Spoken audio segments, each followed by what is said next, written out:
महाराष्ट्र शासनाच्या नोंदणी आणि मुद्रांक शुल्क विभागाकडून 900 पेक्षा जास्त जागांसाठीची सरळ सेवा भरतीची जाहिरात लवकरच येऊ शकते। या संदर्भात जी आराखडा आहे बिंदू नामावलीसाठीची ही प्रस्तावाला मंजुरी देण्यात आली आहे। पाहू शकता मुद्रांक विभागांतर्गत 294 फक्त शिपाई पदासाठीची 294 पदासाठीची जाहिरात ही लवकरच जाहीर होऊ शकते। प्रस्तावासाठीची मंजुरीसुद्धा देण्यात आली आहे। परीक्षा जी आहे ही IBPSद्वारे घेण्यात येणार आहे आणि शिपाई पदासाठी 294 जागा असतील।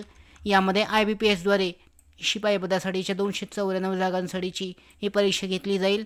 यानंतर दुसरं जे पद आहे SR साठीच्या 81 जागा ह्या MPSC मार्फत घेतल्या जातील। यानंतर पाहू शकता सरळ सेवा भरती वरिष्ठ लिपिकसाठी ही TCS मार्फत कदाचित घेतली जाऊ शकते 107 जागांसाठीची।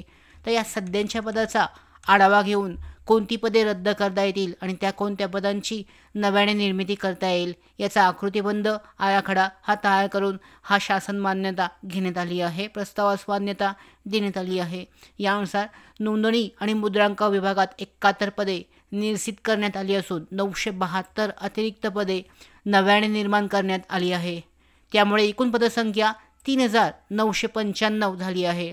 यामध्ये पाहू शकता नोंदणी महानिरीक्षकांची अंमलबजावणी तपासणी आणि धोरण संशोधन हे 3 अतिरिक्त पदे तयार करण्यात आली आहेत आणि सध्याच्या मुद्रांक अधीक्षक मुख्यालय हे पद आता बदलून अतिरिक्त नोंदणी 12 पदांची वाढ सध्या 54 सहजिल्हा निबंधक वर्ग 1 ची पदे असून त्यात आता आणखी 12 पदे वाढवण्यात आली आहेत। यानुसार सहजिल्हा निबंधक वर्ग 2 किंवा सहदुय्यम निबंधक वर्ग 2 किंवा प्रशासकीय अधिकाऱ्यांची एकूण 260 पदे आहेत।